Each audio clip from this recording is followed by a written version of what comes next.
So good evening, everyone. And just recently, that I think most of you know that we have a fire, and it's happened so close to the monastery. And I remember that this incident that has happened on Monday, the first day of lockdown, because of the COVID. We have one outbreak and one case, and then there's the first day we locked down. Then the monastery is not open, and it was happened. The fire started at 12 p.m. and it's quite not that.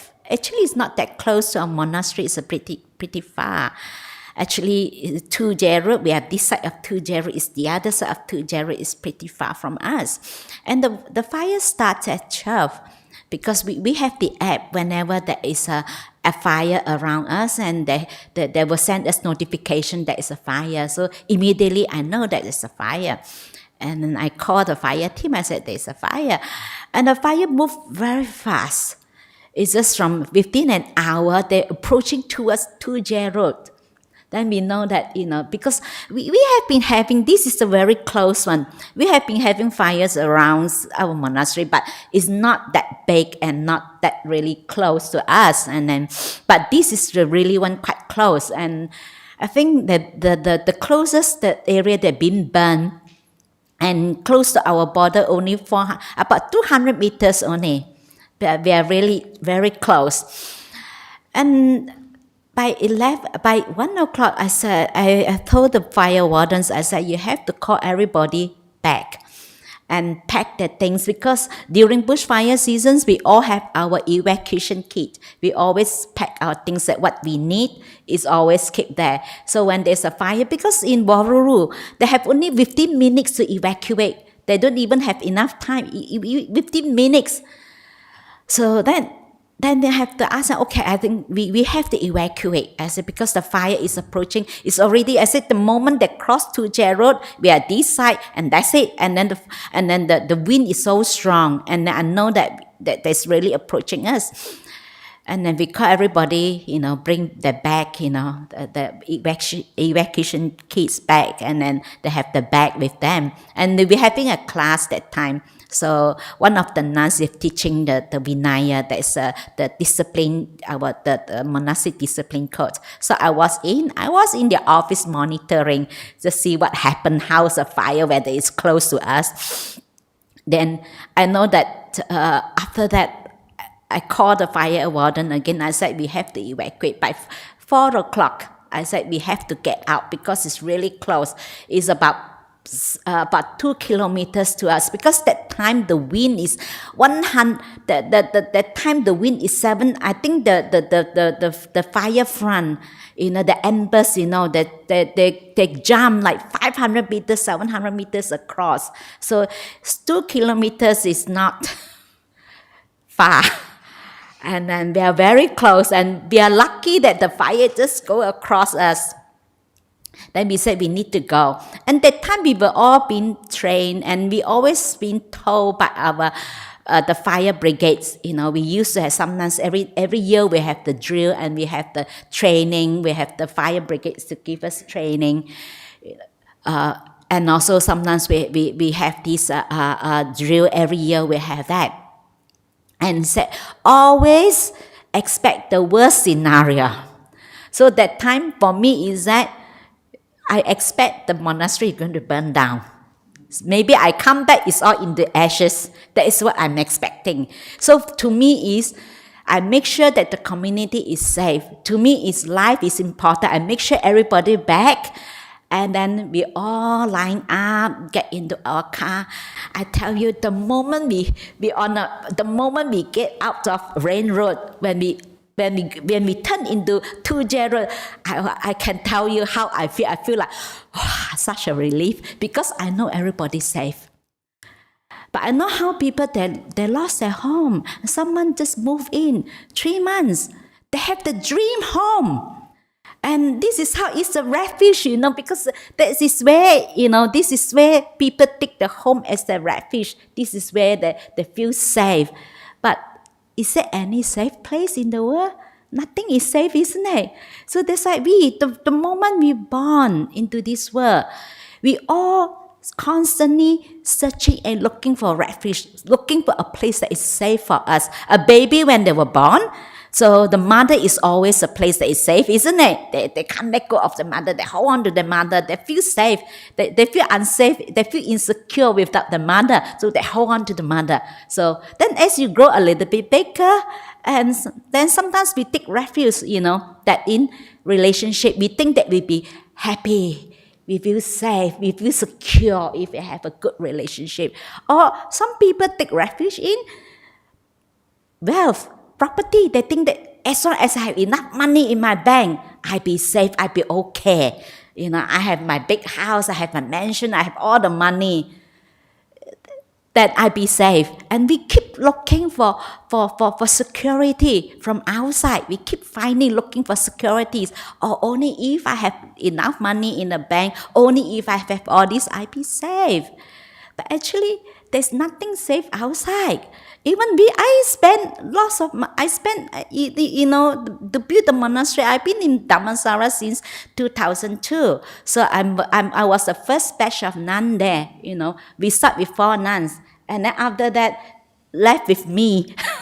And I built the monastery again within 10 years. And then we built a sala, I built a monastery. And I put in a lot of effort, hard work, working hard to build the monastery.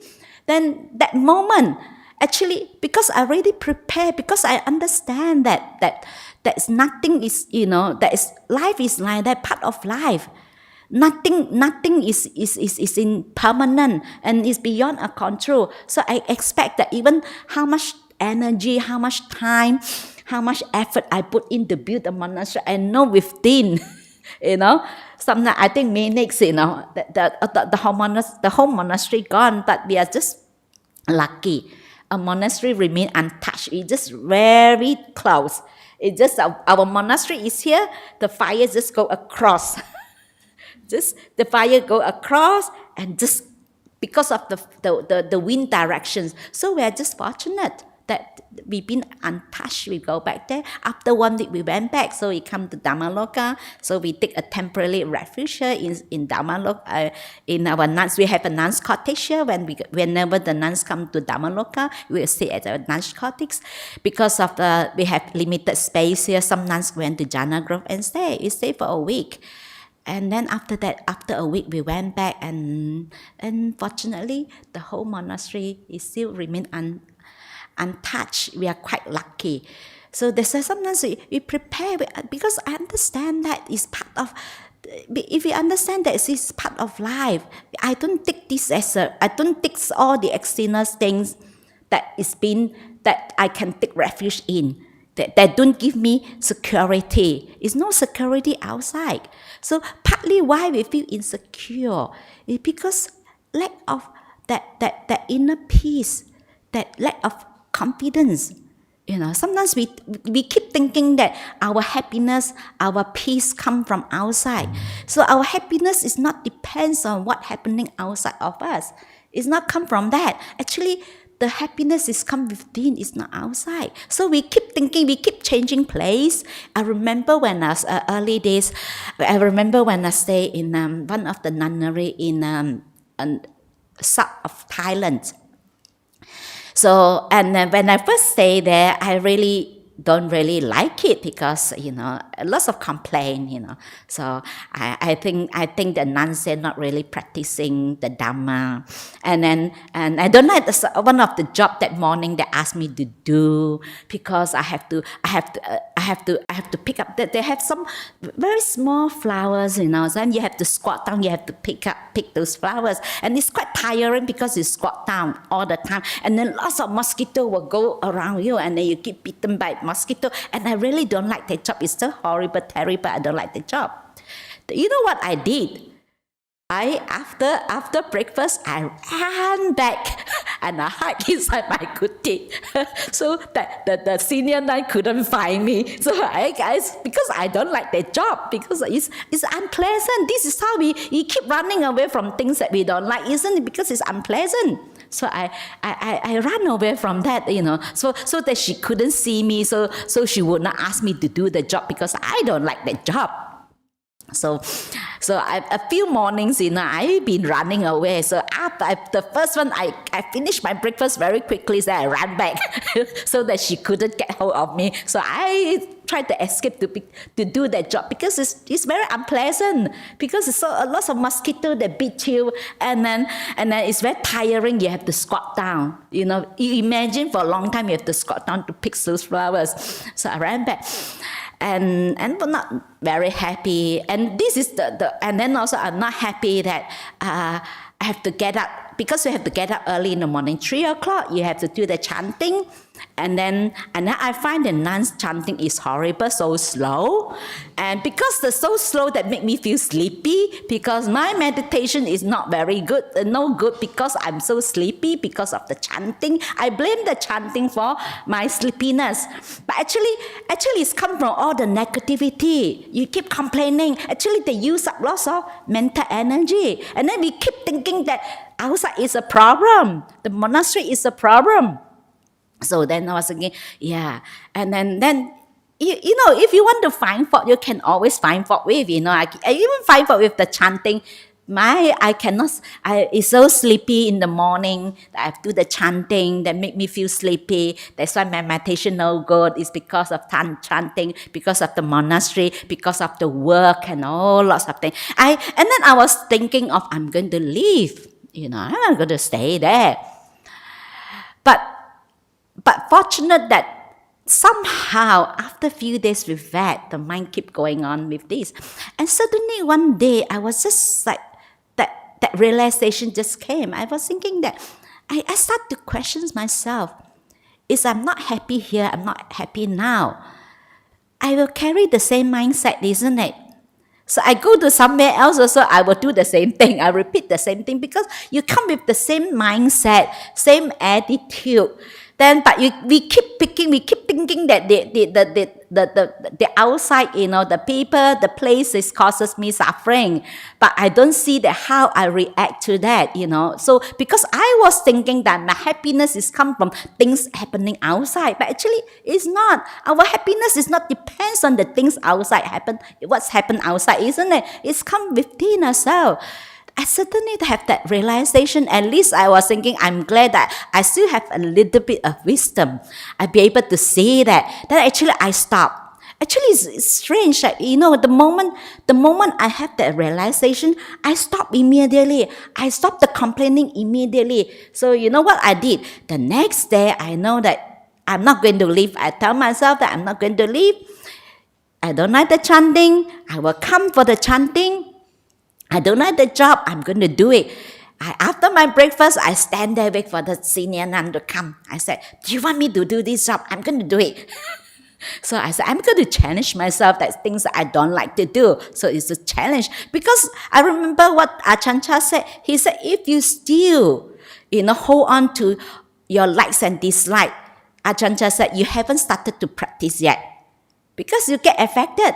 You haven't started to practice yet, Ajahn said. And I remember, he also said that when you suffer, you learn from suffering. You are peaceful, you learn from peace. So whatever happened to us, what we can learn from our experience is not right or wrong or good or bad. We just learn from that. So I can say that. And I started, this is amazing, the moment when I shift the way I look at things. And the whole thing changed. And then I'm no problem with morning session, with the chanting, and I no longer feel that, how I no longer feel that the chanting is terrible. I become very good with the chanting. I can't speak Thai well, but I can really chant the chanting in Thai really well. And actually the whole thing's changed. That the moment when I changed my attitude, my mentality, the way of looking at things, then I started to see a lot of good things in others. I see the best in others. You see how important sometimes if our mind, our mindset, our mentality, the way we look at things. So actually, it's totally different. I see a totally different things. This is 180 degrees change. the other way around. And I started to like the place. I started to see the good things there. Now I stay there longer because I make a determination. I said I'm not going to leave if I still carry that with me, that I don't like this place because of this is not not the place for me. I said I'll only leave when I'm happy. If I'm not happy, I'm not going to leave. But actually, I leave when I was happy that time. But actually, I still go back to visit and stay there. And this is how I started to see that actually nothing changed. But because of my mindset, my mentality, my attitude changed. I changed the whole world. I feel peaceful. I have better. And then I started really, I enjoy meditation. And then after the chanting, when I see it, then of course, times you have to, then I was saying, oh, I want to meditate more because it's so peaceful, so nice. And then when the bells, when the gong, I said, oh, I want to meditate more. But before that, I was thinking that the chanting, that really my meditation is because of the chanting, because of the place. But the moment when I let that go, and it just changed the whole thing. So they say sometimes we keep thinking that we try to find a safe place, we try to find happiness outside the world. We can't. There is nothing safe. Nowhere is safe, Especially when someone lack of that inner security, you don't feel safe. You have lots of fear. It leads to lots of fear. That's you because of the lack of inner security. When you're peaceful, when you're calm, actually you're pretty fearless when you're peaceful and calm. I remember, and I was staying in another monastery, and the place that we stay, actually it was an old cemetery that they built the kuti. Actually, it's an old cemetery itself, and of course, they have no electricity. And even the bathroom, the toilet have no electricity. And sometimes at night it's pitch dark. And sometimes raining heavily, and thunderstorm. You need to go to the toilet. You have to walk out. You have to take umbrella. You have to walk. It's very dark. And you go through and you go to the toilet. And especially the toilet, the moment you open the door, actually the mirror is facing you. And then the moment I open the door, I see someone in front of me. I was really scared me off. Then I said, oh, actually myself. In front of me, the fear arises, that moment and it's pretty scary, especially those hut that we stay. It's very simple hut. It's just a tin roof. And especially, that in these tropical countries and monsoon, the kind of thunderstorm is quite scary. And you can feel the lightning just in front of you. And then the kuti is the hut is so small. The hut is very small. And it's actually basically they don't have windows, but you have to open up the wall. So the three walls open up. You have to open up, and then basically no wall. And when it's heavy rain, you can feel your toes is showering. You feel that that is wet. And imagine. And sometimes if people stand there, can pull your leg. And I remember one day was that. The weather was really bad. It's very bad. It's a thunderstorm and the lightning in front of me. And that's that moment. Fear arises that moment. I feel like, so what if I die? I was thinking, what if I die? I think no one knows that I'm dying. I think maybe by tomorrow, but some will find that I'm already dead, struck by lightning. that fear comes out. The fear, arises because of that severe weather is quite bad. And then that moment, and I start to reflect and contemplate. I said, where can I go? The weather is so bad. Even I'm going to strike by lightning, and even I'm going to die this moment, I still know where to close. Where can I hide? I can't hide anywhere. So then the moment when I reflect on that, I said, there's no safe place. And I start to reflect, there's no safe place. No secure, so-called a secure place in the world. So if we want to find really a secure, place actually is within our heart. It's nothing outside. Actually, the moment when I realized that, okay, I said, okay, forget about it. If I die, I die. So I go back to sleep, and I slept like a baby until next morning. And sometimes that kind of fear, like sometimes if we are not mindful, we get sucked into the thinking, the fear. Actually, we will create a big elephant. We thinking about, how terrible if I die, what happened, and all sorts of, and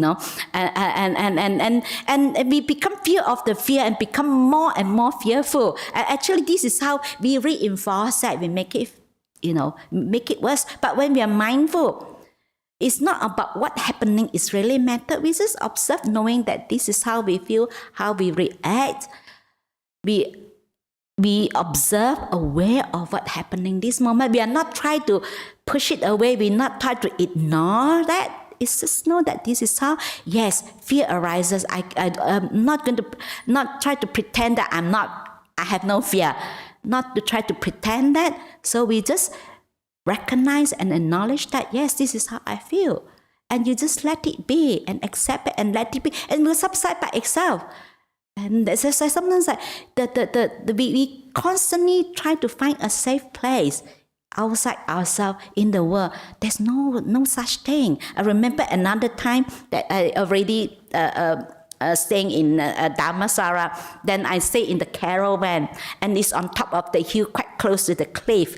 And one day there was a thunder. There was a very storm. The day was a very stormy day. It's very windy, and I can feel the whole caravan like in the boat. It's just shaking, rocking. I feel that. I was thinking again. That fear arises. I was thinking, what if the caravan being blown off the cliff, that I die, That we're all afraid of dying, isn't it? Or we all, any one of you here not afraid of death? Can you tell me, put up your hand that you're not afraid of death? All of us are afraid of death, isn't it? The first thing crossed my mind that what if the whole caravan blown off the cliff, I die, And then I know where to go. And then again, and I just because if you're mindful enough, your awareness and mindfulness is strong, you just recognize and aware that we're not to pretend that I have no fear. Yeah, there's fear. And not to latch on into the thinking. So the moment when we latch on into the thinking, we reinforce and we become so fearful. And then becomes like all the anxieties, and then actually we reinforce that tendency. And then next time when fear comes up, and then again become more and more fearful. And that's because I was mindful enough, just know that, acknowledge that, just know that this is how I feel. And then I go back to sleep again, and there's nothing happened. And because of so much of we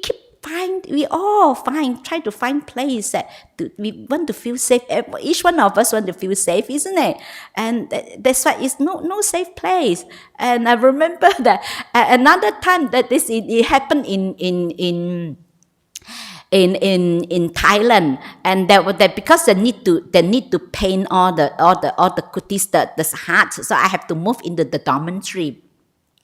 Of course, one of the things that people stay in this monastery, especially, is the old cemetery. What people are afraid of is ghosts, isn't it? Ghosts. And I remember some lady that they stay one night, they left because they said they see something, they see ghosts. But I stay there, I see nothing. But I remember one day I hear something. It was when I was meditating.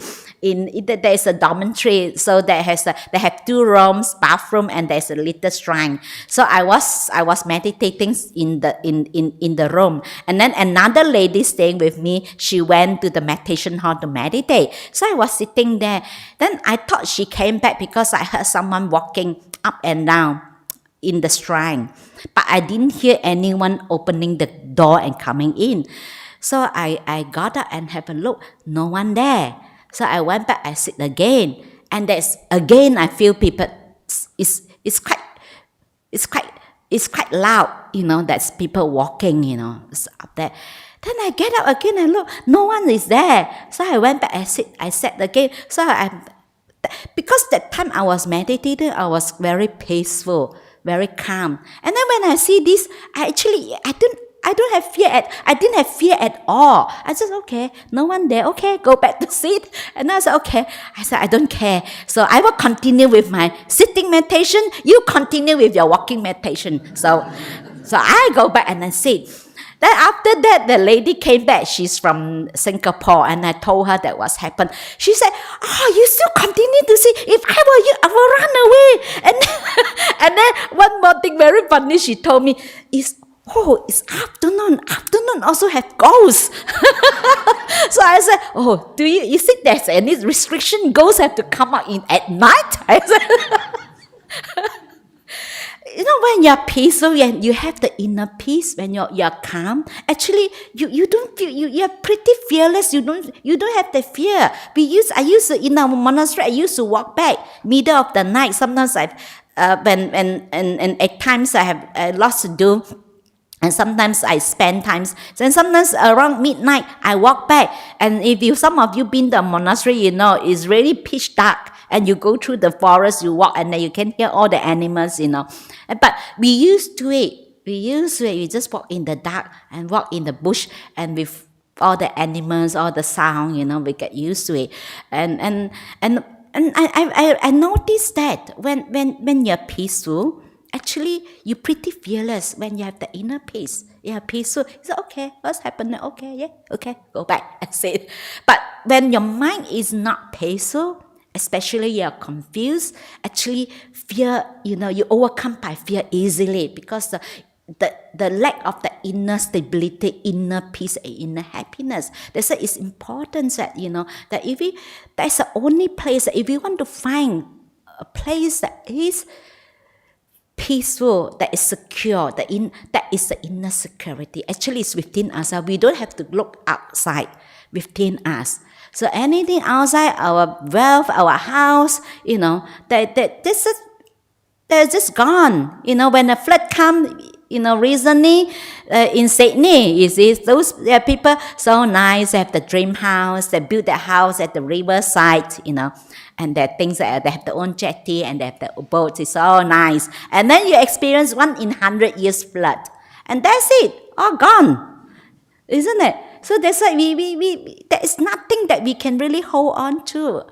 Life is this part of life. That's why sometimes we try to make it, everything like go our way, and I be happy if everything happen according to my plan. Everything go my way. All my children listen to me. All my children is so obedient. I'm telling what to do, and they listen exactly to what I ask them to do. They will do whatever I want them to do, and they follow. They're so obedient.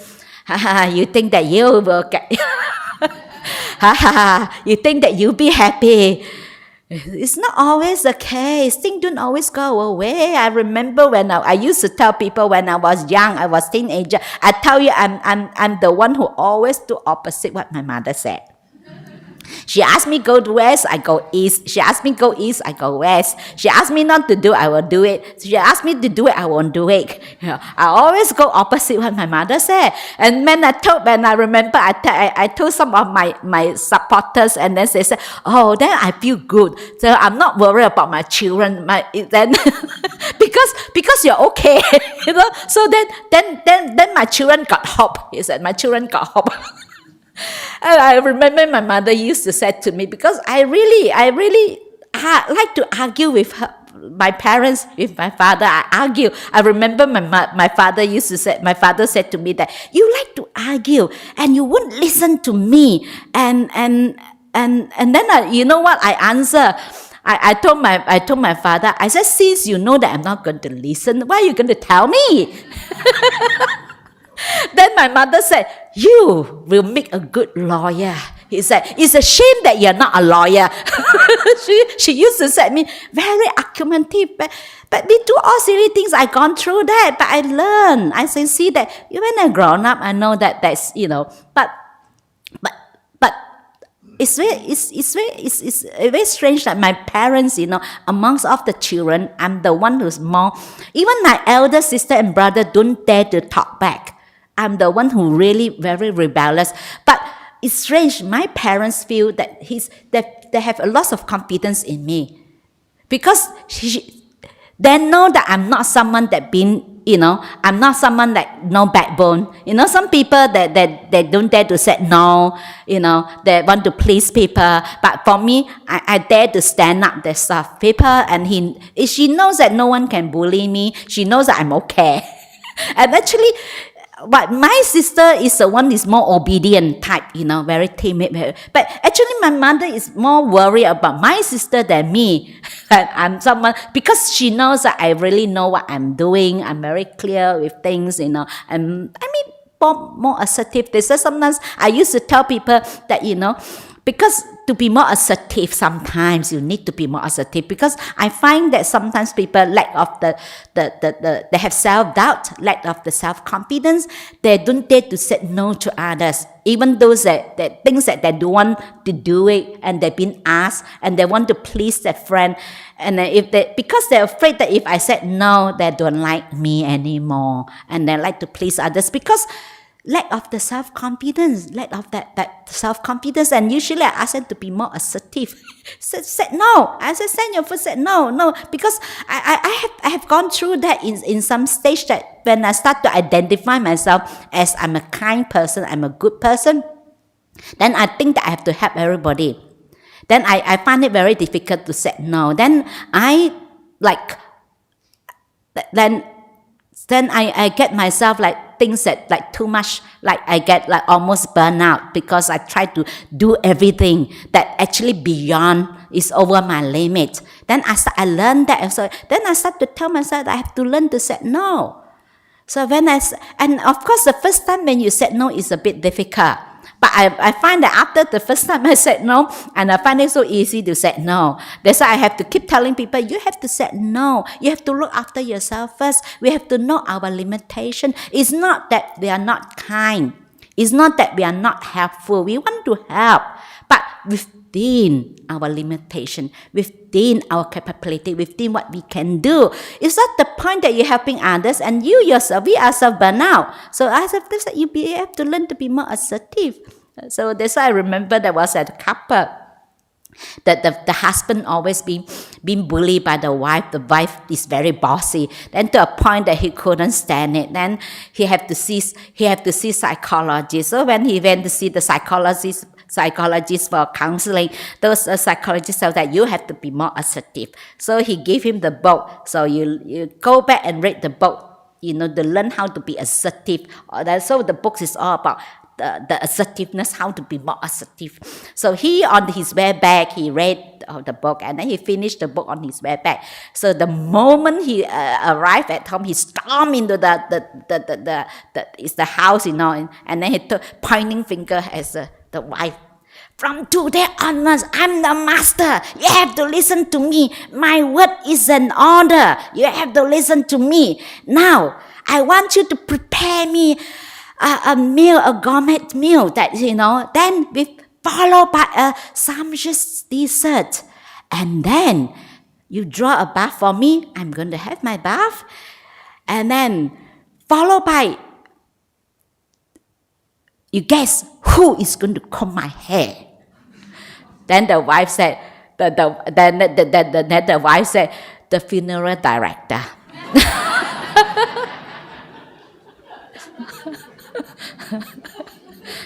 Storm in there, so I'm going to take charge. I'm going to be the boss, So guess who is going to comb my hair? Then the wife said, funeral director. So talk about funeral director, I remember when I was young, and people keep asking me, now you become a nun. Do you want to be, when you were young, you want to become a nun? I said, no, I never want to become a nun, because I don't have good impression on being a nun, because the place that I stay, normally those nuns, they normally, that they do a lot of funeral service and things like that. So my impression of a nun is a funeral director. So I said, no way, I want to become a funeral director. This is how your perception, how your impression, the first impression, So I said, no way, I'm going to become a funeral director. And this, yes, but life, you really don't know what is going to unfold. Things unravel. I never thought that I'd become a nun one day. It's never in my agenda. But things just happen. that, I started to practice and I enjoy staying in the monastery and decided to become a nun.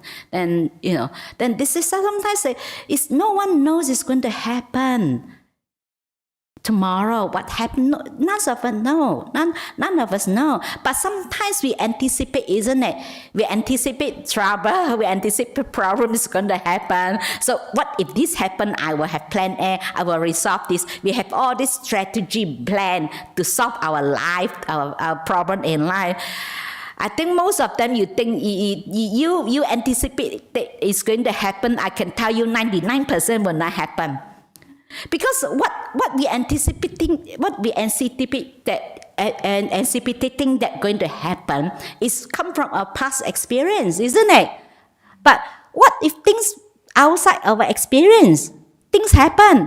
There's nothing wrong with that. Then actually, if we develop that positive attitude, we learn something new. It's nothing wrong. It's not that things don't go according to our plan. It's wrong. It's not wrong. So that's why we want to develop that confidence in ourselves that's why actually it's important, the faith, that the confidence in ourselves. When we have the confidence in ourselves, that's why yes, sometimes people have confidence in the teacher, or the teaching, and yes, you have the confidence in the teacher. If the teacher is a scary wet, and then that you can it can be quite misleading if you have confidence, that kind of blind faith, blind confidence. And then the teaching, I find it's useful, with the teaching. I remember that when I was still a trainee not young nun, it's trainee a junior nun. So I remember that we have one volunteer used to come and help us to do the handyman job. Of course, after he's finished his job, and the abbot and his chaplain was sit at the corner and do. And you can't just chase people away, isn't it? Okay, off you go, you finish or you go. So we have a cup of tea with him, with the volunteer. Then because that time I haven't got good tea, I stay in the house. It's a room there. Then I can hear that talking. Then I want to meditate. Then I was thinking, why don't he go away? I want to meditate. And then after that, I feel on one hand, I feel I have that aversion, I feel annoyed with this person coming to the monastery to help. And on the other hand, I know that this person is so kind. Then I feel guilty. I feel terrible. Why I have this negative thought towards this person? This person is very nice, come and help us, do the volunteer job. But I have this, I feel so annoyed with this guy. Why he's not going away? I want to meditate. He disturbed my meditation. Then after that, afterwards I feel guilty. I feel bad about having negative thoughts, unwholesome thoughts towards a nice person is being helpful. Then I remember I read one of the verses from the Dhammapada. The Buddha said that a fool knows that he's a fool. He's still wise to that extent. Then he's a fool, think that he's wise, he's indeed a fool. Then I was like, it's okay that I still have defilements. It's fine that I'm okay. So then I was like, at least I acknowledge that, I know that. Then rather to carry the guilt, thinking I'm terrible, I'm bad, at least that, yes, this is, I'm still have these defilements, I still have these negative thoughts. So recognize that and acknowledge and accept. Come to a place of acceptance, accepting, yes, I'm not there yet, it's fine. Rather than beating oneself up, feel terrible. And this is sometimes this teaching really inspire me that is okay, that I'm allowed to still have defilements because I'm not enlightened yet, rather than beating oneself up that I'm terrible. Then actually the teaching actually it did inspire me. But ultimately, yes, teaching the inspiration come from our teachers. Sometimes we inspired by the teacher, the way the teacher practice, the way the teacher is so peaceful and calm, we be inspired. Yeah, but they don't take you that far. They give you a little bit, they boost you a little bit. But ultimately, the confidence have to come within ourselves to develop that self-confidence. That's why it's important that we learn to appreciate oneself. To appreciate. Sometimes most people don't appreciate. We always think that we're not good enough. We always think that, that we always look at the yet. We don't look at how far, how much we have achieved to really appreciate. And actually, to be happy is not a difficult thing. So if you want to be happy, it's very simple and very easy.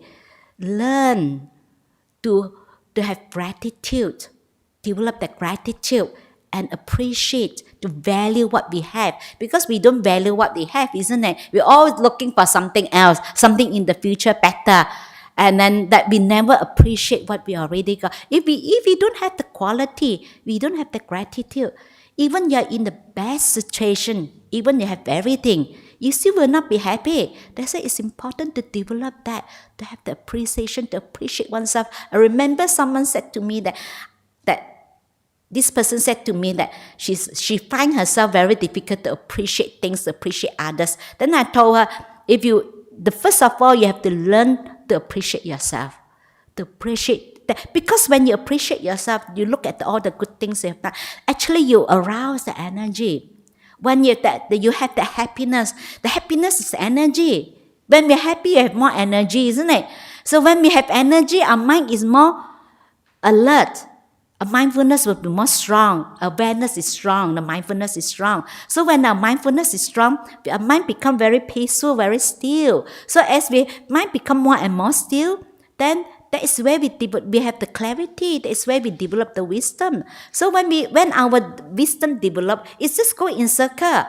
Then our faith, our confidence in ourselves grow again. Then the energy grow and the mindfulness grow. And the stillness become more still, you have more clarity, and then it go back again. And this is, and this is like this level go up and this will go up. And just to develop that self, confidence, have confidence in oneself, to actually help to overcome that inner, the lack of inner security. We don't feel secure because the lack of that inner peace. So that's why if you want to look for a safe place, you want to look for a refuge, so the only place you can look actually is not out there. It's come within yourself. So from the inner security is within yourself. So don't try to look for a safe place outside the world. Actually, if you want to feel safe, to feel secure, so you look it within, to find the inner peace and inner security. So I offer this for Dhamma reflection. May this teaching be of benefit to all of you. So any questions or comments?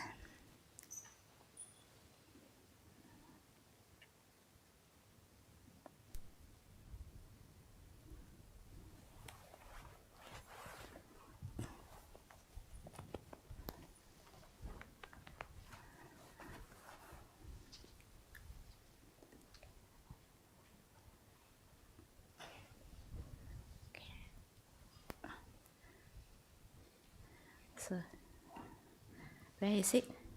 Oh, here. No. Where is the question? Friday night talk. Okay, this is one. Okay, from Hong Kong. So he said, what if the situation is truly bad and not good match? Example, your job forces you to work lots of overtime or do things bad to have. Do I still stay regardless or leave when I'm happy about the place? So yes, you have to make the decision. Either you stay or you leave. That's why when I was in the monastery, I just tell myself, you either stay or you leave. And this is you have to make your own choice. But of course, you have to come from the place that is truly like even the Buddha said, if a place that is truly not conducive to your practice, even like for a monastic, even those, you can get good food, you can get medicine, you also have to leave because it's not conducive. Of course, we still have to find a conducive place to practice, but most of the time that it's come from within our unsatisfactoriness, that we always blame things from outside. So that's why it's important to have to look within. Of course, things that is not conducive to our practice, then we have to leave. If we find that the place is not conducive to our practice. But because I can see that it's come from my defilements, it's not about the place. Yeah. Of course, you have to look for a place that is conducive enough for the practice. I usually wake up in the morning with bad mood. It takes me a lot of time during the day to get better. Any advice? Because you don't have enough sleep. Of course, people grumpy, isn't it? Like children when they're not enough sleep. If people stay up late at night and then they want to try to get up early in the morning and meditate, and then of course you know when you don't have enough sleep, and then that's why you have bad mood. Sometimes we have to understand our body. You have to understand that how much sleep we need. That to understand our body. And then just individuals different. Some people need to sleep more, and some people. But if you meditate, and some people just not a morning person. So for example, if at night if you can't sleep, you meditate at night.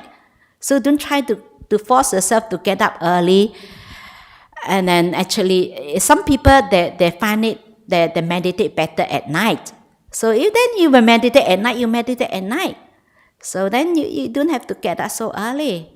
So it's because, like sometimes people become very rigid, it has to be this way. Sometimes you have to be a bit flexible, So sometimes from time to time, at times that, at night that we can meditate, we meditate.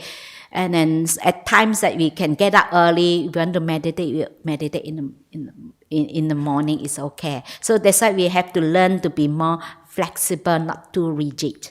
So I hope this answered the person's questions. Any questions or comments? Yes. Can you give her the? Okay, this. Okay. Ajahn, I just want to ask, how do we practice gratitude toward ourselves? Okay. So and this actually you can practice every day in the morning. The first thing, get up in the morning. Then you just just be thankful that the fact that we're still alive. And actually it's good that even if for me, I used to do that, like taking my breakfast. So when I'm taking a breakfast, I don't start my breakfast. I will close my eyes. The breakfast I put it in front of me. Then I will contemplate and reflect that the food that I'm eating.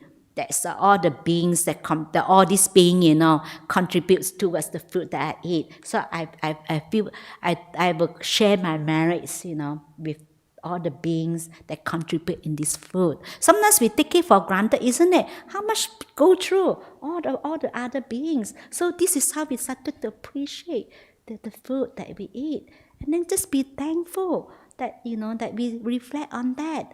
That yes, the first thing we wake up, what I can share, what I can give, rather thinking what I can get out of it.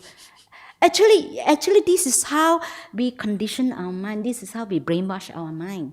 And then you naturally, over a period of time, you will always think of, like for me, like part of like the practice is until now, all this year I've been practicing that. It's very natural. Whenever I eat, I look at the food, I always appreciate the food, how much effort go in. So each meal that I really appreciate the meal that I have, because we tend to take it for granted. Because nowadays we have a lot of abundance. So food is not a problem anymore. Like in olden days, food is a problem, isn't it? If no food, people worry about not enough food. But nowadays, what people worry about, no Wi-Fi. Only thing people worry, no Wi-Fi. No internet is a big thing. You develop that to really appreciate even small little thing. So you deliberately bring it to mind. And especially morning, when you eat your breakfast, you develop that. Because sometimes we tend to take it for granted, especially things is always there. And to really appreciate our loved one, what they have done. Because we tend to harm and hurt our loved one much more than anyone else, because we think that they are the one always forgiven, they are the one always there for us. So that's why it's important every morning that we have to remind ourselves that I might die today. So that, we don't take it for granted. Then we value what we already have. If we can't value what we have already have, what else you can enjoy in life? Nothing you can enjoy. Nothing is good enough. So that's why you can develop that and reflect and contemplate that, to develop that. This is how you condition your mind, you brainwash yourself. So get up early in the morning. If I can't reflect on that, contemplate on that. If I can't learn a lot, at least I learn a little. If I can't learn a little, at least I'm not sick. So even if I'm sick, at least I'm still alive. So we always look at it that way. Like for us, like with the monastery, to me, it's like as long as the community is safe, no one die, even the whole monastery turned into ashes is fine. This is you have to. It take a bit of time to practice. You take a time to condition our mind to develop our mental habitual pattern. How we look at things, how we relate to things. So actually, it's what happened to us is not that really matter. It's our mentality, how we relate to the situation. It's really matter. So is that answer your questions? Okay. Any questions or comments?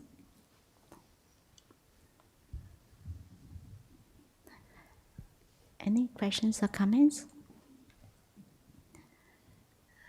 So, yeah, no questions or comments. All happy customer. Oh, there's one. Yeah. My question is about, if everything is conditioning of mind, Yeah. what about spontaneity? Huh? What about spontaneity? How does spontaneity come up? It's also come from a habitual pattern. It's habit. It's a habit. It's become a default setting. Like the Buddha said, if we keep repeating doing the same things, it's become a habit. And the habit hardened into becomes the personality. It's like the default setting. So default setting comes out automatically. So then you have to reset it. So the reconditioning is to reset your mind. Thank you. So all is conditioning. The mind is a conditioning. You see, sometimes you can, with the practice, with the experience, I can see the moment I change the way I'm looking at things, the whole thing change. So as I say, we have to change the way of we look at things, to change our habit.